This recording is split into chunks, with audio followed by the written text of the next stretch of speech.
Hello, little adventurers. Welcome to Atreu's Story Nook. Hello, little adventurers. It's me, Atreu. Tonight, I want to tell you a tale about a brave knight, a glowing necklace, and a fiery monster who wasn't what he seemed. Once upon a time, Jake the Knight heard rumors of a monster in the forest, a creature of fire setting trees alight and leaving blackened trails behind. Jake set out on a quest to find it, clutching his necklace as he walked.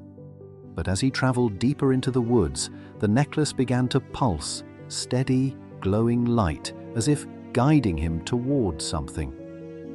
Confused, Jake looked down at it for too long, and when he raised his head, he realized he had stepped into a clearing of charred ground, and there, towering before him, was the fire monster. Jake pulled out his sword. "I will not let you harm this forest," he declared bravely.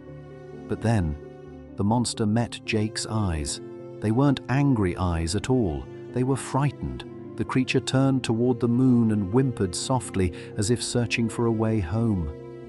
Jake looked around at the broken branches, the burned grass, and the scattered weapons that others had thrown at the monster. His heart ached. He lowered his sword. The necklace glowed brighter, pulling him closer to the monster. Jake took a step forward. The fire flickered wildly, and the creature growled. "It's okay," Jake whispered, reaching out a careful hand. "I won't hurt you." The monster didn't move. Jake thought for a moment. "Are you hungry?" he asked. Then he sighed. "If only Stickers were here. I bet he'd have something in that crazy pouch of his." Then Jake remembered. Before he left, Nicole had given him a pastry for his journey.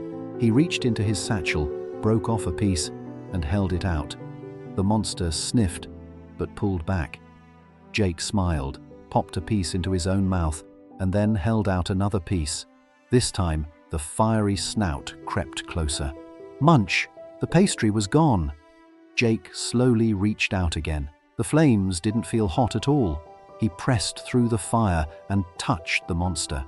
Suddenly, the necklace rose from Jake's chest, spinning in the air, glowing brighter than ever, and then, with a flash, the fire fell away, and sitting before Jake was not a monster at all, but an Emberpup, a little creature with glowing fur, big eyes, and a wagging tail. Jake caught the necklace as it floated back down into his hands. Now etched on its surface was a tiny fire mark, but when he slipped it around his neck, the mark vanished. Jake stared at the Emberpup. What just happened? The pup tilted his head. "No idea, but do you have any more of that yummy food?" Jake laughed. "Not on me. But I know where we can get more." The two began walking toward Nicole's place. The forest felt lighter now, as if the shadows themselves were curious about Jake's new friend. After a few steps, Jake looked down at the pup. "Hey, do you have a name?" The Emberpup tilted his head. Name? What's a name?" "You know," Jake said, "something people call you." The pup blinked.